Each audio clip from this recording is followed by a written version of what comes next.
Olá! Hoje a gente vai mergulhar na promessa de um livro chamado Nova Criação, Viver Transformado em Cristo, do autor Márcio Bringente. E a questão que ele coloca na mesa é bem forte. Será que um livro pode, de verdade, transformar alguém por completo? Vamos dar uma olhada nessa ideia. Olha só essa capa. A metáfora aqui é direta e muito poderosa. A gente vê uma borboleta saindo do casulo com asas super vibrantes contra um céu que parece um novo amanhecer. Isso já resume toda a ideia do livro, né? A possibilidade de uma metamorfose total, de deixar para trás o que era antes para abraçar algo completamente novo, livre. E isso nos joga direto na pergunta que o livro se propõe a responder. Será mesmo possível que palavras numa página consigam mudar quem a gente é na nossa essência? É uma promessa bem ousada e é exatamente isso que a gente vai analisar aqui.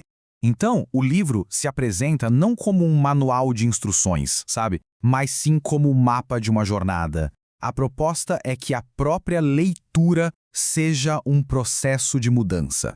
A pessoa que começa a ler não seria a mesma que termina. O ponto-chave aqui é essa ideia de alinhamento.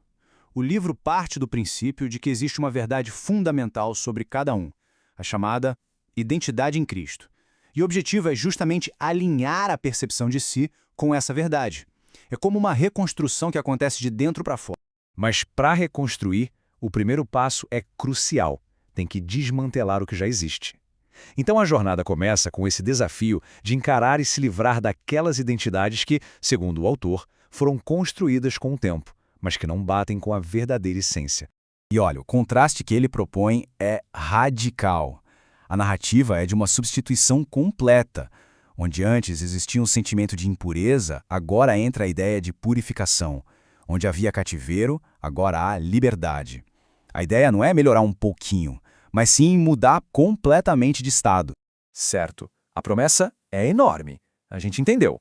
Mas como é que isso funcionaria na prática? O livro sai da teoria e entra na ação, oferecendo um caminho para essa tal metamorfose. Esse caminho se apoia em 3 pilares. O primeiro é o conhecimento, aprofundar o entendimento da fé, não ficar só no superficial. O segundo é a prática no dia a dia, viver seguindo a orientação do que é chamado de espírito, que seria como uma bússola interna. E o terceiro é ter uma referência constante, usar as escrituras como um guia para as decisões. A ideia é que, juntos, esses 3 elementos transformam uma crença que era passiva em uma ação que realmente transforma. E aqui a obra dá um poder quase que literal às próprias palavras. Essa citação sugere que o texto não é só para informar, mas para agir. Cada palavra é vista como uma sementinha, que tem o potencial de germinar e causar uma mudança real, lá no fundo da alma de quem está lendo. E aí, depois de desmantelar o antigo e seguir esses passos, qual é o resultado? O livro descreve o surgimento de uma realidade totalmente nova, a manifestação do que ele chama de nova criação. E aqui, a borboleta volta, mas agora com outro significado.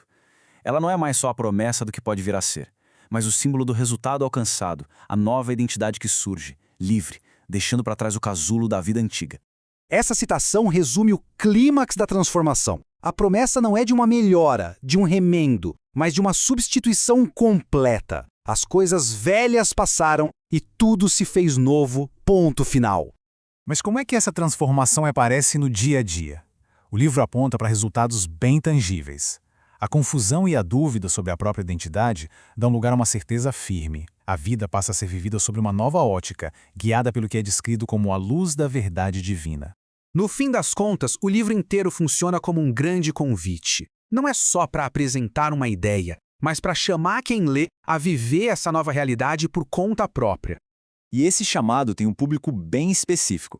Aquelas pessoas que sentem um anseio por algo a mais, que se sentem chamadas para um propósito maior. A promessa é para quem quer que sua identidade seja moldada não pelas circunstâncias da vida, mas por algo transcendente. Isso tudo nos deixa com uma pergunta que ecoa a promessa do livro. Se uma transformação tão radical assim é possível, o que será que ainda está esperando para ser descoberto dentro de cada um? A obra sugere que a resposta não está num destino final, mas no simples ato de começar a jornada.